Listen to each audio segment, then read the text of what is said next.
네, 중국 상해종합 지수도 새해 들어서 6개월 연속 어제까지 상승하는 모습을 보였습니다. 최고치를 기록을 했는데 오늘은 또 어떤 흐름을 보이는지 이분과 함께 알아보도록 하겠습니다. 유한타증권의 김수영 과장 전화 연결되어 있습니다. 안녕하세요. 네, 안녕하십니까. 네, 오늘 7개월 연속 상승하고 있는지 시장 점검해 주시죠. 예, 상해 증시 오전장에는 소폭 하락하면서 시작을 했지만 오후 들어서 플러스 전환을 한 상태입니다. 0.3% 정도 상세를 유지 중입니다. 심천 증시도 0.08% 정도 강보합세를 유지를 하고 있는 상황입니다. 일단 중국 증시 오전 중국 미국과의 무역 마찰 세이프가드 관련 악재가 있었죠. 다소 하락하면서 출발을 했었지만은 금융업종 그리고 다소 상대적으로 약세를 보였었던 IT 업종이 강세를 보이면서 지수 상승 전환에 성공을 한 모습입니다. 전체적으로 상승 추세 유지 속에 업종별 순환매가 활발히 진행되고 있고 거래량이 동반된 상승이기 때문에 일단 춘절 연휴 전후까지는 랠리가 좀 지속될 가능성이 있다라고 볼 수 있는 상황입니다. 네, 금융과 은행 IT 업종의 강세의 모습을 보여주고 있고 춘절 전까지는 좀 강세를 보일 것이다라고 의견 주셨습니다. 주 이슈와 종목도 언급해 주시죠.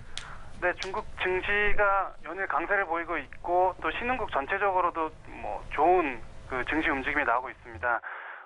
연초에 보통 이제 실적 발표와 정책들이 반영되는 시점이 특히 중국에서는 연초에 몰려 있는 상황인데 대체적으로 연초에 강세를 보였던 업종이 그해 가장 높은 수익률을 보이는 경우가 많았습니다. 대부분 3월 큰 정치 행사를 앞두고 정책에 대한 부분이 반영되기 때문으로 볼 수 있고 중국의 대기업들, 소위 대형주라고 할 수 있는 기업들이 대부분 국유 기업들이죠. 중국 정책에 또 연동될 수밖에 없는 환경에 처해 있습니다. 2018년 같은 경우 지금 부동산 업종이 17%로 가장 큰 상승률을 보이고 있고 그 다음 가전, 은행, 증권 주류 순입니다. 전반적으로 소비 업종 그리고 금융 그리고 내수 관련된 부분뿐만 아니라 부동산 업종 같은 경우도 정책 관련된 부분이라고 할 수 있겠죠.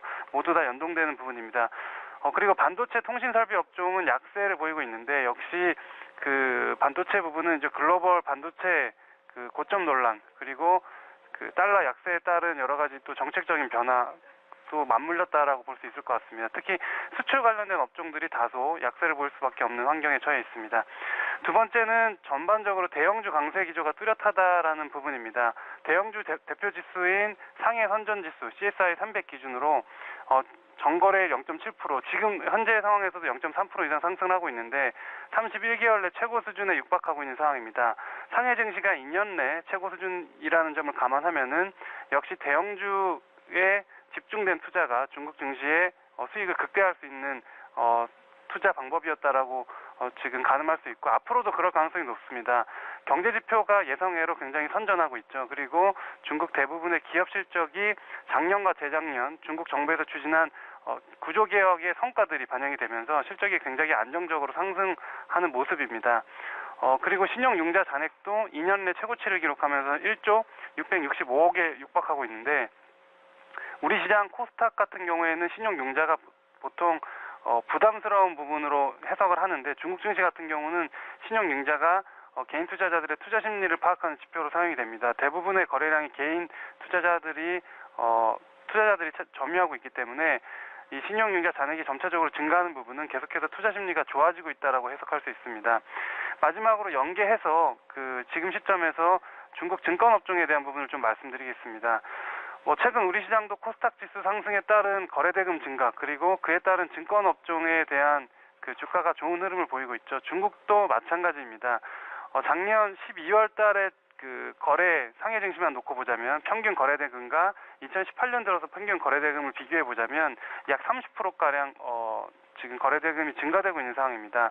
그 중에서도 또 해외 자금 유입, 외국인 투자자들이 계속해서 1월 내내 오히려 지수 조정기에도 순유입되고 있다라는 부분을 감안할 때는 증권주에 대한 관심이 지금 시점에서도 유효하다라고 볼 수 있습니다. 관련주로는 상해 시장에 상장되어 있는 중신증권에 대해서 말씀을 드리겠습니다. 중신증권은 가장 호황성 투자자들에게는 익숙한 기업이다라고 볼 수 있는데 단기적인 또 이슈도 있었습니다. 어제였죠.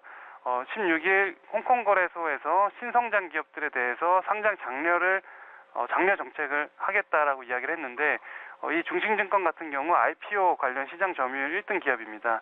뿐만 아니라 브로커리지 분야에서도 2010년에는 1등을 했을 정도로 상위권을 유지를 하고 있는 기업입니다. 또 자산관리 업무를 한 5년 이상 특화시키면서 그 시장에 상관없는 안정적인 실적 성장을 위한 기반이 현재 마련된 상황이기 때문에 시장이 계속 그 좋은 흐름, 안정적인 상승 추세를 유지한다면 증권업종 또한 계속해서 주가가 좋은 흐름을 보일 가능성이 높습니다.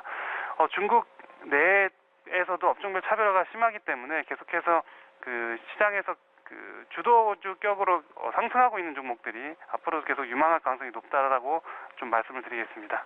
네, 정책 기조행으로 대형주의 강세가 올해 수익률을 높일 것으로 좀 기대가 되고 있는 상황이고요. 특히 최근에 신용 잔고가 좀 늘어나면서 투심을 파악하는데 아주 중요한 지표로 파악하신다고 언급해 주셨습니다. 시장이 좋으니까 증권주에 대한 관심을 언급해 주셨고요. 중신증권을 해당 종목으로 말씀해 주셨습니다. 네, 알겠습니다. 지금까지 유한타증권의 김수영 과장이었습니다. 고맙습니다. 네, 감사합니다. 네.